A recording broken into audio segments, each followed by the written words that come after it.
Welcome back class 11 सी। Children last formula देखिए, हम लोग ने अभी जो प्रूफ किया था वो प्रूफ किया था under VRMS root mean square velocity is equal to under root 3RT/m। तो आपको ये याद रखना है कि जो गैस की रूट मीन स्क्वायर वेलोसिटी होती है वो केवल गैस मॉलिक्यूल्स के ट्रांसलेटरी मोशन पे डिपेंड करती है, यानी स्ट्रेट लाइन मोशन पे डिपेंड करेगी। और तो मैं यहाँ लिख सकता हूँ कि VRMS यानी root mean square speed velocity या स्पीड बोल सकते of a gas molecule depends on the translatory motion. Translatory motion means rectilinear motion, straight line motion, translatory motion of centre of mass of gas molecule. ठीक है, जब gas molecule move करेगा तभी जो है उसका टेम्परेचर राइज करेगा। जैसे मैं ये कह रहा हूँ कि सपोज़ कीजिए कि कोई गैस है वो इस डायरेक्शन में मूव कर रही है, सर्टेन वेलोसिटी से VRMS से मूव कर रही है, तो इसका टेम्परेचर तो राइज करेगा। लेकिन अगर सपोज़ कर लीजिए इसी गैस मॉलिक्यूल को आपने किसी वेसल में रख दिया और ट्रेन में रख दिया और ट्रेन मूव कर रही है, या कार में रख दिया है आपने और वो कार मूव कर रही है, इसको आपने एक कार के अंदर बंद कर दिया और कार VRMS स्पीड से मूव कर रही है, तो उस केस में इसके टेम्परेचर नो चेंज, क्योंकि हमें centre of mass gas molecule का लेना है, ना कि कार का लेना है। अगर कार मूव करती है तो कार की मोशन से गैस के टेम्परेचर पे कोई फ़र्क नहीं पड़ेगा। गैस मॉलिक्यूल की वेलोसिटी होनी चाहिए और गैस मॉलिक्यूल का जो सेंटर ऑफ मास है उसका मोशन होना चाहिए। ठीक है, अच्छा, अब जो हम लोगों ने रूट टेम्परेचर का काइनेटिक एनर्जी से क्या रिलेशन है उसकी मेरी नेक्स्ट हेडिंग है उसी से, क्योंकि अब वेलोसिटी आ गई है तो काइनेटिक एनर्जी निकालने में कोई दिक्कत नहीं है। तो relation between kinetic energy and temperature. Molecule की काइनेटिक एनर्जी, तो आप चाहें तो मॉलिकुलर काइनेटिक एनर्जी भी बोल सकते हैं इसको। Relation between molecular kinetic energy and temperature. तो मैं यहाँ पर भी जो है 1 मोल गैस का लेकर के चल रहा हूँ, 1 मोल गैस की मॉलिकुलर काइनेटिक एनर्जी निकाल रहा हूँ। If capital M is the mass of 1 mole gas. 1 mole gas का जो मास होता है उसी को मॉलिकुलर वेट भी कहते हैं। तो ये कैपिटल M क्या है? मॉलिकुलर वेट है। If capital M is the mass of 1 mole gas and V square bar is the mean square velocity, then kinetic energy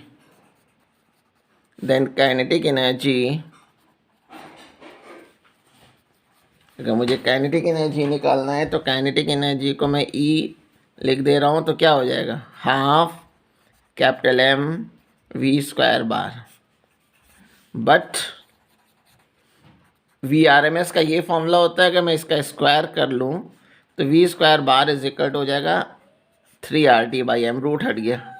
ये वैल्यू मैं इक्वेशन 1 में पुट कर दे रहा हूँ। Put value in equation 1।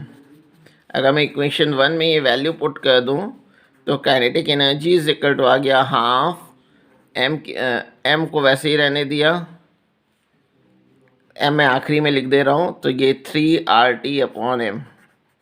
देखिए M कैंसिल हो गया, तो जो काइनेटिक एनर्जी है उसका फॉर्मूला आ गया 3/2RT। ये 1 मोल गैस की काइनेटिक एनर्जी का फॉर्मूला आ गया। और देखो ये फॉर्मूला जो है मॉलिकुलर वेट से इंडिपेंडेंट है, इसमें M नहीं आया है।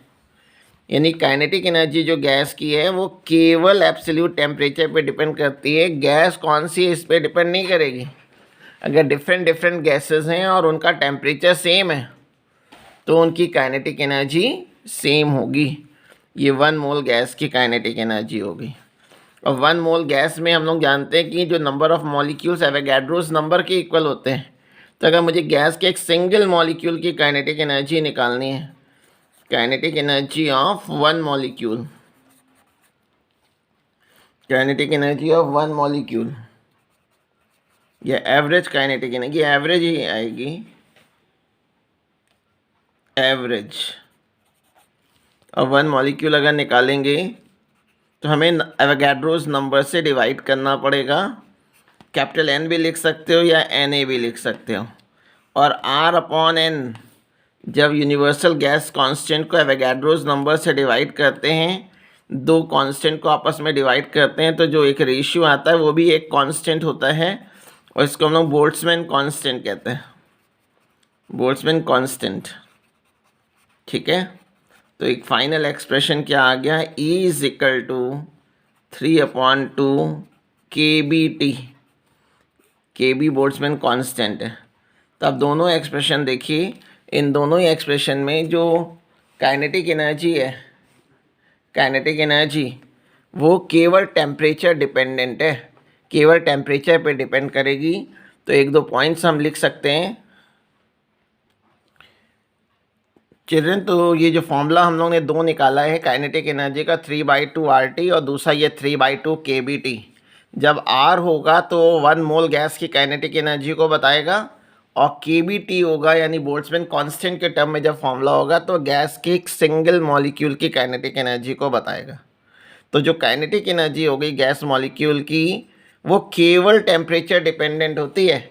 यानी अगर मैं डिफरेंट गैसेस ले लूँ और तो अगर उनके टेम्परेचर सेम है तो उनकी काइनेटिक एनर्जी सेम होगी।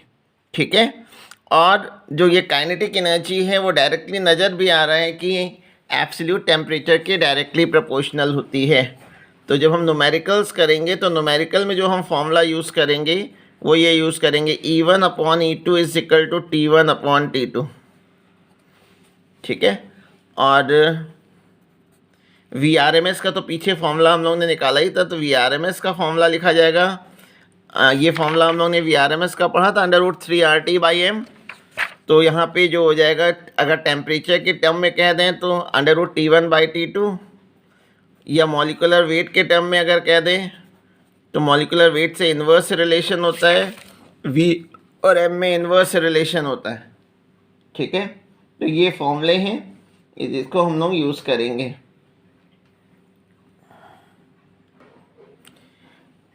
चलिए ना, बॉयल्स लॉ को हम प्रूव करने हैं। गैसेस लॉज जो हैं, बॉयल्स लॉ, चार्ल्स लॉ और एवोगाड्रोस लॉ, इसको हमको प्रूव करके दिखाना है on the basis of kinetic energy. ठीक है ना, kinetic theory, kinetic theory, kinetic energy नहीं, काइनेटिक थ्योरी। यानी प्रेशर का जो फॉर्मूला हम लोगों ने पढ़ा है वो क्या पढ़ रखा है, P is equal to formula होता है 1/3 mn V² bar upon capital V। मैं V को लेफ़्ट साइड में ले आ रहा हूँ, तो PV इज इक्वल टू हो गया 1/3 n और m की पोजीशन को मैंने इंटरचेंज कर दिया। अगर मैं यहाँ 2 से मल्टीप्लाई कर दूँ और 2 से डिवाइड कर दूँ, बाहर मैंने 2 से मल्टीप्लाई किया, ब्रैकेट के अंदर 2 से डिवाइड कर दिया। स्मॉल m गैस के एक मॉलिक्यूल का मास है और V² बार उसकी मीन स्क्वायर वेलोसिटी है। तो ये ½ mv² बार क्या हो गया, काइनेटिक एनर्जी हो गई। और काइनेटिक एनर्जी कितनी, ऑफ वन मॉलिक्यूल। और वन मॉलिक्यूल की काइनेटिक एनर्जी का फॉर्मूला अगर मैं टेम्परेचर के टर्म में कहूँ तो अभी हम लोग ने प्रूव किया है 3/2 kBT। ये मैं इसमें पुट कर सकता हूँ, तो मैं अगर पुट कर दूँ इक्वेशन 1 में, put it in equation number 1, तो PV इज इक्वल टू आ गया 2/3 n इंटू 3/2 kBT। तो नंबर्स तो कट गए, 2/3 3/2 से कट जाएगा, तो n kBT आ गया at constant temperature capital T। अगर टेम्परेचर कांस्टेंट है देन ये PV का जो प्रोडक्ट होगा वो कांस्टेंट हो जाएगा। ऐसा क्यों कह रहा हूँ, क्योंकि गैस में वेसल में नंबर ऑफ मॉलिक्यूल्स इंक्रीज़ नहीं करेंगे टेम्परेचर अगर कांस्टेंट है, और KB भी कांस्टेंट, ये तीनों टर्म कांस्टेंट है। तो यहाँ से ये आ गया कि volume is inversely proportional to pressure. ये प्रूव हो गया है बॉयल्स लॉ का। चिल्ड्रन अब देखिए हम लोग चार्ल्स लॉ का प्रूफ करेंगे, तो इसमें इक्वेशन 2 तक तो सेम है, तो मैं दोबारा नहीं लिख रहा हूँ, लेकिन जब आप एग्ज़ाम में प्रूफ करेंगे तो दोबारा कॉपी करेंगे। यहाँ से स्टार्ट करेंगे तो 0 मार्क्स मिलेंगे आपको। तो मैं अब इसमें चार्ल्स लॉ में क्या होता है कि प्रेशर कांस्टेंट होता है, तो बस एक लाइन बढ़ा लेनी है, at constant pressure P, at constant pressure capital P N K B upon P, तो पूरा कांस्टेंट हो जाएगा क्योंकि एन और के बी तो कांस्टेंट है। तो यहाँ से आ गया V is upon T is equal to constant, और V is directly proportional to absolute temperature T। ये चार्ल्स लॉ का प्रूफ हो गया।